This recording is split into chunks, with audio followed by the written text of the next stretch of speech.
आपने कभी इस बारे में सोचा है कि आखिर भूकंप के जरा से कंपन से हम पूरी तरह हिल जाते हैं, तो पृथ्वी का लगातार घूमते रहना हमें महसूस क्यों नहीं होता?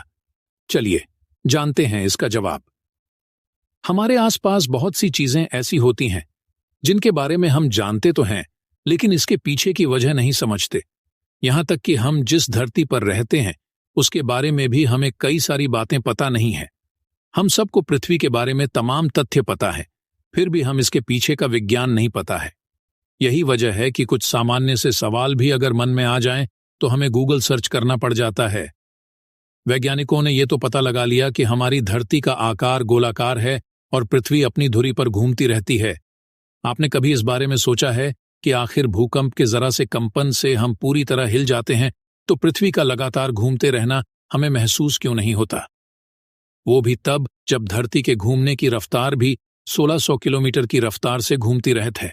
चलिए जानते हैं इस दिलचस्प सवाल का जवाब। आपने इस सवाल के बारे में कभी न कभी सोचा जरूर होगा, और हो सकता है कि इसका जवाब भी आपको विज्ञान की किताबों में मिला होगा। आज इसे फिर खंगाला कुछ यूजर्स ने ऑनलाइन प्लेटफॉर्म कोरा ने। इस पर जवाब देते हुए बताया गया कि पृथ्वी अपनी धुरी पर स्थिर गति से घूम रही है। इसी कारण पृथ्वी के घूमने की दिशा में कोई भी बल या झटका महसूस नहीं होता है। इसके एक चक्कर में दिन और रात होते हैं और हमें इसके घूमने का पता नहीं चलता। वहीं जब भूकंप आता है तो पृथ्वी की गति में परिवर्तन होता है और अपने हल्का या तेज कंपन महसूस होता है।